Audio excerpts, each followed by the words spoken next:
Hola a todos. La tesis del autogolpe sobre los últimos eventos que han acontecido en Bolivia es una tesis que creo que se está cayendo en los medios académicos, ¿no? Principalmente porque se van revisando los elementos que hacen a un golpe, que hacen a un autogolpe, etcétera, y no cuadran las cosas, ¿no? Hay otras tesis, obviamente, montadas, ¿no? Que son las tesis, por ejemplo, de simplemente un golpe de Estado, pues una asonada militar, levantamiento militar, ¿no? Problemas personales del general que se ha levantado y todo eso. Entonces, esto hay que discutirlo de manera, me parece, académica, por un lado, y obviamente los elementos empíricos que vayan surgiendo nos van a dar más luces acerca de lo que ha pasado. Aquí yo no voy a hacer un detalle exhaustivo de lo que he estado investigando estos días porque he estado como loco acopiando mucha información y me he reunido con un equipo de amigos con los que hemos hecho simulaciones, modelos y demás para aproximarnos un poco a tener una idea, digamos, de lo que ha podido pasar, ¿no? Es decir, una idea que cuadre con los elementos que tenemos. Obviamente la realidad generalmente es más rica que estas simulaciones y a veces nos da con el traste, ¿no? De todos modos, nosotros nos hemos basado en tres hipótesis, ¿no?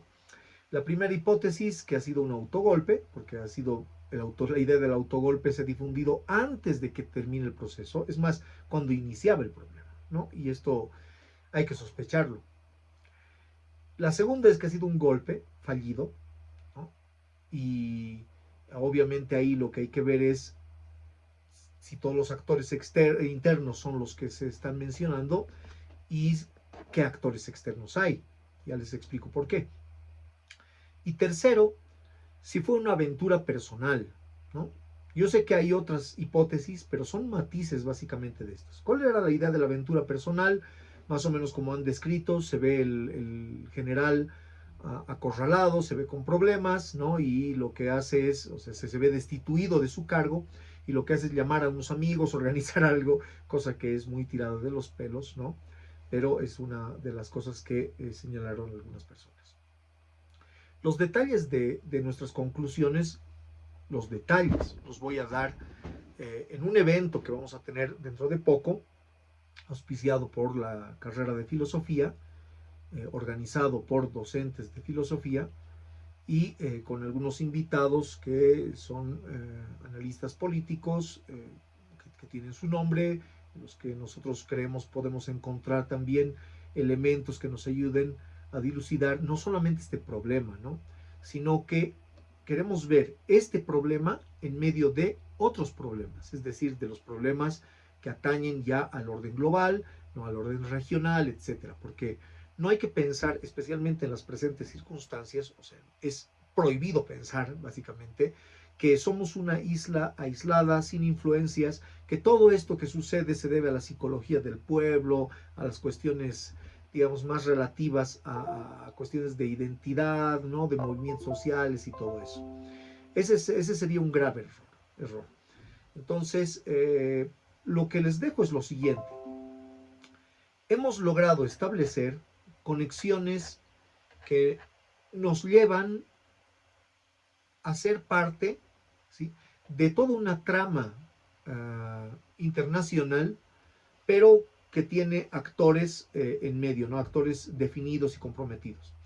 Yo he escuchado en muchos canales de internet, obviamente, esta explicación, ¿no? Es decir, ha habido, o sea, que Estados Unidos está detrás, que la Unión Europea, qué sé yo, el problema de Rusia, ¿no? Del hecho de que en varios países se esté disputando Estados Unidos y la OTAN, u Occidente, le podríamos llamar, contra Rusia, China, ¿no? Y aquellos que quieren establecer el nuevo orden mundial, ¿sí? Muchos han dicho esto, Bolivia es parte de esto y aquí hay algo, ¿no? Es decir, hay manos negras, probablemente las que acabo de mencionar, ¿no? El occidente colectivo o Estados Unidos o la OTAN, pero no lo hacen más allá de la intuición o del razonamiento, digamos, que se puede deducir a partir de lo que hemos estado metidos muchos, ¿no? Yo les diré que cuando uno se dedica a la política nacional todo el tiempo, como algunos amigos que tengo, no puedes ver de otro modo más que con explicaciones locales, ¿sí? Problemas personales, que este era de confianza de este otro, ¿no? Y tenía miedo de esto, es decir, explicaciones psicológicas, sociológicas de aquí, antropológicas a veces. Y a los amigos que se dedican a la geopolítica y a las relaciones internacionales, la diplomacia y todo esto, siempre les da la manía, especialmente en épocas de guerra como estas, ¿no? De transición, digamos, de orden o de resistencia a la transición, todo lo ven desde el punto de vista global. Obviamente, la cuestión está en el punto medio, ¿no? Es decir, han habido elementos internos y han habido elementos externos en juego, y lo que tenemos que hacer nosotros es cazar esos elementos y mostrar cuáles han sido todos los elementos causales que hay aquí. Mucho de lo que hemos logrado deducir es gracias a los nombres que nos han dado las autoridades de las personas que estaban implicadas en el golpe. Todos esos nombres y la forma en la que se presentan obviamente ya desechan la hipótesis de la aventura personal, ¿no? Es decir, esto no ha sido una aventura personal, así nomás se pueden haber apresurado las acciones, pero no ha sido así. Y les doy esta clave que también me interesa darlas ahora, ¿no? O sea, nosotros ya de hecho les he dado nuestra tesis, ¿no? La tesis es que aquí han habido elementos locales, obviamente, que quieren cambiar el gobierno, ¿no? Que quieren darle otra dinámica al Estado, que pretenden presentar determinados valores y asumir esos valores en el orden del Estado, pero también quieren una situación y posición diferente frente al extranjero, ¿no? Quieren otro tipo de posicionamiento. Entonces, están los dos elementos, ahí están. Para que un golpe sea exitoso, hay algunas condiciones, ¿no? Hay varios autores que trabajan este tipo de cosas, ¿no? Es decir, hay gente como Ludwig, ¿no? Uno puede ver en Chomsky, Huntington, hay un montón de autores que hablan acerca de diferentes aspectos, ¿no? ¿De qué aspectos hablan? Principalmente de estos, ¿no? Para que haya éxito en un golpe, primero tiene que haber desgaste político, ¿no? Es decir, después de muchos años del poder, el partido gobernante puede enfrentar un desgaste natural de la imagen y todo eso, ¿no? Hay esto, pero no llega al punto de una crisis exactamente del gobierno, ¿no? Una crisis que le lleve a perder totalmente a la legitimidad y a poner en peligro serio al propio gobierno, ¿no? Entonces eso es complicado, ¿no? Los escándalos de corrupción, todo eso tiene que ver con el desgaste político. Después los conflictos internos. Curiosamente, el día del golpe, el gobierno logra solucionar un conflicto que podía haber sido la base de un golpe, y aquí ya les estoy adelantando mucho, ¿no? Podría haber sido la base de un golpe si es que se organizaba un golpe determinado para una fecha determinada midiendo los tiempos, ¿no?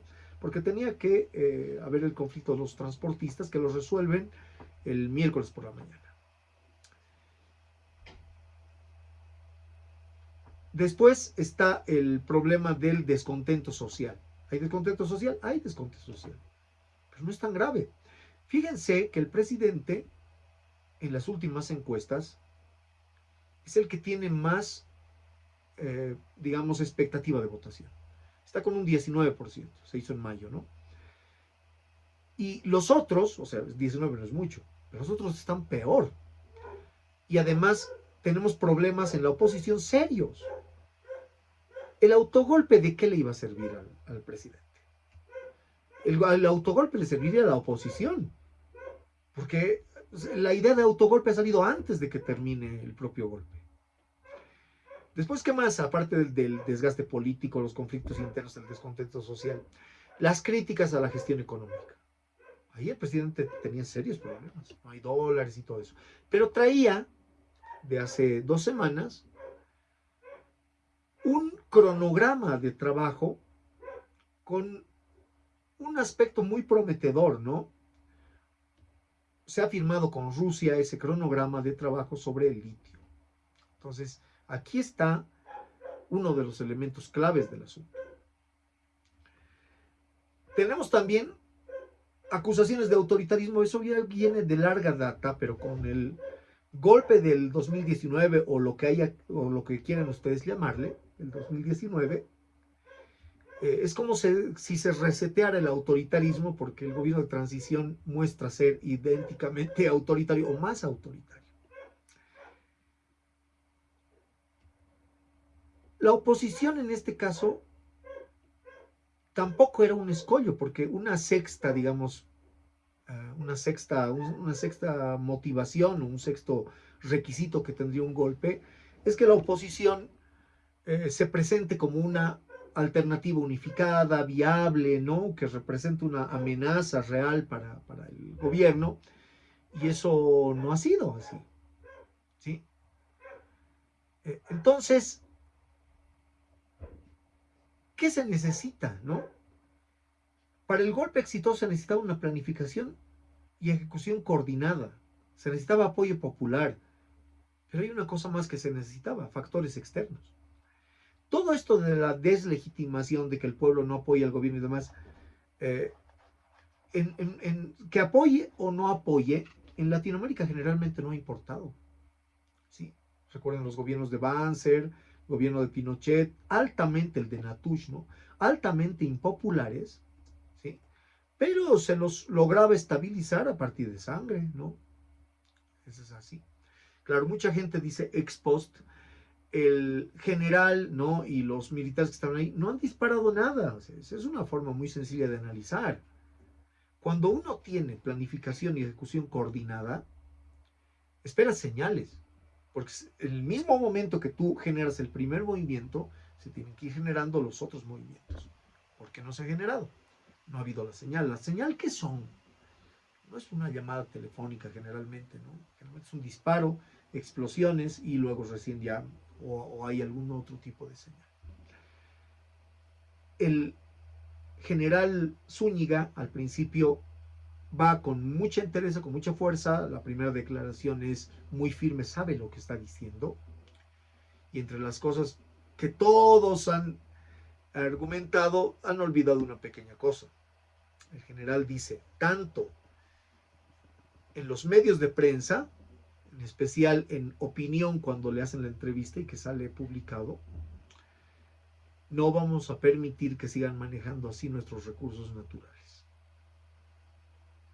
Y que dice, cuando esté en Palacio de Gobierno en la puerta, todos toman que va a liberar a Áñez, que va a hacer esto.